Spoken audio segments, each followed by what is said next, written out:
Hi guys, thank you for watching today's video. I'm so glad to see that you guys are taking interest in American history. Today's video is going to be about the history of Virginia pre-statehood. So between the times that it was founded by the English colonists and its statehood in 1788. Let's start off with early exploration in the late 1500s. In 1584, Sir Walter Raleigh receives a charter from Queen Elizabeth I to explore and establish colonies in North America. In 1585, Raleigh's first expedition establishes the Roanoke colony on Roanoke Island, near present-day North Carolina. It is England's first attempt at a permanent settlement in the New World. In 1587, Raleigh sponsors a second expedition to Roanoke, led by John White. It is famously known as the Lost Colony, as the settlers vanished without a trace by 1590. The establishment of Jamestown, 1607. In 1606, King James I granted a charter to the Virginia Company of London, a joint stock company, to establish a settlement in the New World. On May 14, 1607, the Jamestown colony is founded by 104 English settlers, led by Captain Christopher Newport along the James River. In 1608, Captain John Smith becomes the colony's president, enforcing strict discipline and securing food through trade with the Powhatan Confederacy. The Starving Time, between 1609 and 1610.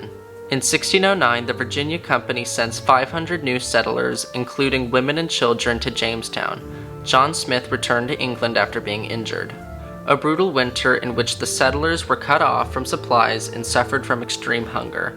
Only 60 out of the 500 colonists survive. The introduction of tobacco, 1612. In 1612, John Rolfe cultivated a sweeter strain of tobacco, marking the beginning of Virginia's tobacco-based economy.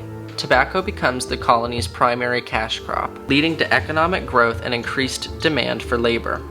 In 1619, the first recorded arrival of enslaved Africans in North America occurred at Jamestown, brought by a Dutch ship. Initially treated as indentured servants, they marked the beginnings of chattel slavery in Virginia. In 1619, the House of Burgess, the first elected legislative assembly in American colonies, convenes in Jamestown. It establishes representative government in Virginia. In 1614, John Rolfe marries Pocahontas, the daughter of Chief Powhatan, symbolizing temporary peace between the settlers and the Powhatan Confederacy. On March 22, 1622, the Powhatan Uprising, led by Chief Opechancanough, results in the deaths of about 347 settlers, about one-third of the population.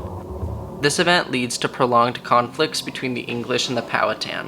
In 1624, King James I dissolves the Virginia Company's charter after poor management and high mortality rates. Virginia becomes a royal colony under direct control of the Crown, with a royal governor appointed by the king. Growth of the plantation economy between the 1620s and the 1650s. The plantation system expands, driven by tobacco cultivation and growing dependence on enslaved African labor. The headright system, which grants land to settlers for each indentured servant they bring to the colony, contributes to the growth of large estates. Bacon's Rebellion, 1676. In 1676, Nathaniel Bacon, a wealthy planter, leads a rebellion against Governor William Berkeley and the ruling elite, protesting Native American policies and lack of protection for frontier settlers.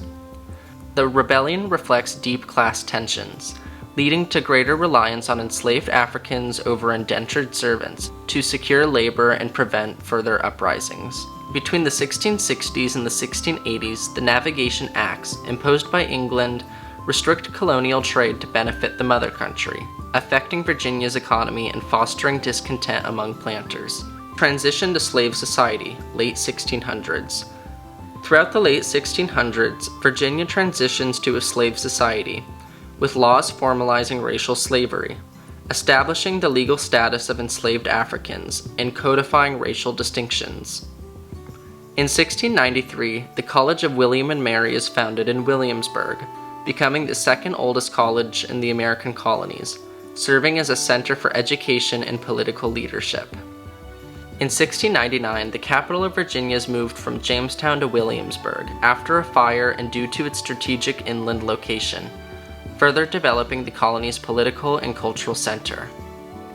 As Virginia expands westward, it continues to encroach on Native American lands, resulting in ongoing conflicts, treaties, and forced displacements.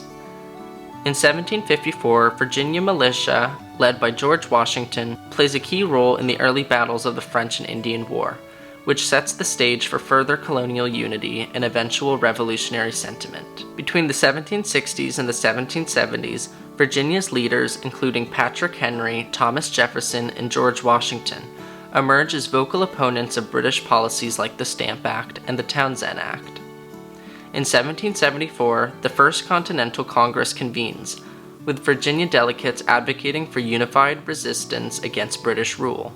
In May 1776, George Mason drafts the Virginia Declaration of Rights, which asserts individual rights and inspires the Declaration of Independence and Bill of Rights. On June 29, 1776, Virginia adopts its own state constitution, becoming one of the first colonies to declare independence from Britain. Thomas Jefferson authors the Declaration of Independence, largely inspired by Virginia's Declaration of Rights. Virginia's history before statehood was marked by the founding of Jamestown, the establishment of the tobacco economy, the development of representative government through the House of Burgess, the shift towards a slave-based economy, and a growing role in the American Revolution. From its origins as a commercial venture to its transformation into a powerful royal colony, and a leader in the movement for independence, Virginia played a central role in early American history.